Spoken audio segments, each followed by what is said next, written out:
Samsung S23 ultra 990 കണ്ടപ്പോൾ ചാടിക്കയറി രണ്ടെണ്ണം order ചെയ്തു, പൈസ ഡിഡക്റ്റ് ആയി. പിന്നെ മനസ്സിലായത് അത് പാസ്സാണെന്നുള്ളത്. നമ്മളൊരു വീഡിയോയിൽ ഒരു സുഹൃത്തിട്ടേക്കുന്ന കമൻ്റ് ആണേ.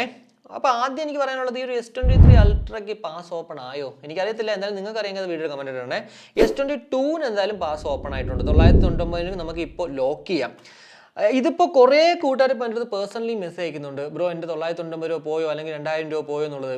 നോർമലി ഒരു സാധാരണ ഒരാളെ സംബന്ധിച്ചിടത്തോളം ഇപ്പോൾ ബിഗ് ബില്യൺ ഡേയ്സ് എന്ന് പറയുന്നത് വർഷത്തിലെ ഏറ്റവും ലോവസ്റ്റ് പ്രൈസിൽ നമുക്ക് സാധനങ്ങൾ വാങ്ങിക്കാൻ പറ്റുന്ന ഒരു ഓഫർ സെയിലാണ്. സോ ഇപ്പോൾ ഒരു സാധാരണ ഒരാളെ സംബന്ധിച്ചിടത്തോളം ചിലപ്പോൾ തെറ്റിദ്ധരിക്കും. കാരണം iPhone 14 പ്ലസ് 1990 എന്താ പറയുക, ബുക്ക് യോ സ്ലോട്ട് നൗ.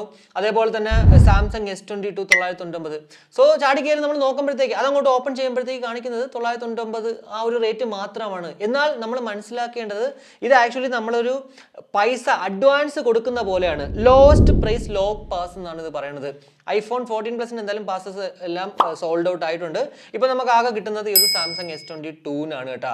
അതായത് നമുക്ക് കഴിഞ്ഞ പ്രാവശ്യം iPhone 13 ഇറങ്ങിയ സമയത്ത് കുറേ ആൾക്കാർ പറഞ്ഞൊരു കംപ്ലൈന്റ് ആയിരുന്നു, 45,000 അല്ലെങ്കിൽ 50,000 എന്നൊക്കെ പറഞ്ഞിട്ട് ആ റേറ്റിന് ആർക്കും ആ ഒരു പ്രോഡക്റ്റ് കിട്ടിയില്ല.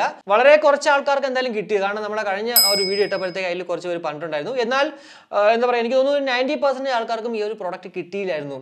അപ്പോൾ അങ്ങനെ കിട്ടാത്തതിൻ്റെ ഒരു കംപ്ലൈന്റ് ഉള്ളൂ, ഇനി അത് ഉണ്ടാവത്തില്ല. അതായത് നമ്മൾ അഡ്വാൻസ് കൊടുത്തു ഓൾറെഡി 1990 രൂപ. ഇനി October 7th ആയിക്കോട്ടെ 8th ആയിക്കോട്ടെ, എത്ര രൂപയാണോ ലോവസ്റ്റ് പ്രൈസ് ആ ഒരു കാശിന് നമുക്ക് ആ ഒരു പ്രോഡക്റ്റ് വാങ്ങിക്കാൻ പറ്റും. അത് അവർ അഷുറൻസ് തരുവാണ്, അല്ലാണ്ട് വേറെ ഒന്നുമല്ല ഈ സംഭവം.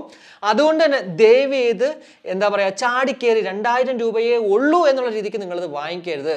ഇത് 50,000 രൂപയ്ക്കാണ് ഇപ്പോൾ 14 പ്ലസ് ഇറങ്ങുന്നെങ്കിൽ ആ 2000 കുറച്ചിട്ട് നിങ്ങൾ 58,000 രൂപ അടച്ചാൽ മതി. അല്ലാണ്ട് ഒരിക്കലും റീഫണ്ട് ആവത്തില്ല. എന്നാൽ ആമസോണിൽ ഇങ്ങനെ ഒരു സംഭവം ഉണ്ട് കേട്ടോ. പക്ഷെ അവിടെ എന്ന് പറയുന്നത് ഈ നമ്മൾ കൊടുക്കുന്ന പൈസ, ആദ്യം നമ്മൾ അഡ്വാൻസ് കൊടുക്കുന്ന പൈസ നമുക്ക് റീഫണ്ട് ആവും, അല്ലാണ്ട് നോർമലി നമ്മൾ കാശ് കൊടുത്താൽ മതി. പക്ഷെ ഇവിടെ ആ ഒരു റീഫണ്ട് ഓപ്ഷൻ ഇതുവരെ വന്നിട്ടില്ല. അതുകൊണ്ട് തന്നെ ഇൻ കേസ് നിങ്ങൾ പാസ് ലോക്ക് ചെയ്തിട്ടുണ്ടെങ്കിൽ എന്താവും അവസ്ഥ, അതായത് പൈസ തിരിച്ചു വരോ ഇല്ലയോ എന്ന് അറിയത്തില്ല. എൻ്റെ അടുത്ത് പറഞ്ഞ കൂട്ടുകാരത്തൊക്കെ തന്നെ ഞാൻ പറഞ്ഞത് നിങ്ങൾ കസ്റ്റമർ കെയറിനെ ഒന്ന് കോൺടാക്ട് ചെയ്യൂ, അല്ലെങ്കിൽ സാധനം വാങ്ങിക്കൂ എന്നാണ്.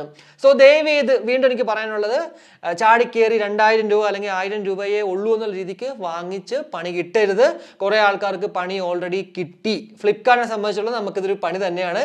എന്തായാലും October 7th അല്ലെങ്കിൽ 8th അറിയാം ഈ പൈസ 2000 ആയാലും 1000 ആയാലും നമുക്ക് തിരിച്ചു വരോ ഇല്ല എന്നുള്ളത്. അതുവരെ നമ്മൾ വെയിറ്റ് ചെയ്താലേ പറ്റുള്ളൂ. എന്തായാലും ഈ ഒരു വീഡിയോയിലൂടെ നമുക്ക് ആ ഒരു ഫ്ലിപ്കാർട്ടിൽ ഒളിഞ്ഞിരിക്കുന്ന ചെറിയൊരു പണിയെക്കുറിച്ച് നിങ്ങൾക്ക് മനസ്സിലായി എന്ന് വിശ്വസിക്കുന്ന ഈ ഒരു വീഡിയോ. അപ്പോൾ ഇത്രയേ ഉള്ളൂ, ചെറിയൊരു വീഡിയോ ആണ്, ഒരു ഷോർട്സ് ആയിട്ട് ചെയ്യാമെന്ന് വിചാരിച്ചതാണ്. പക്ഷേ പറഞ്ഞു വന്നപ്പോഴത്തേക്ക് അതങ്ങോട്ട് ലെങ്തി വീഡിയോ ആയിപ്പോയി.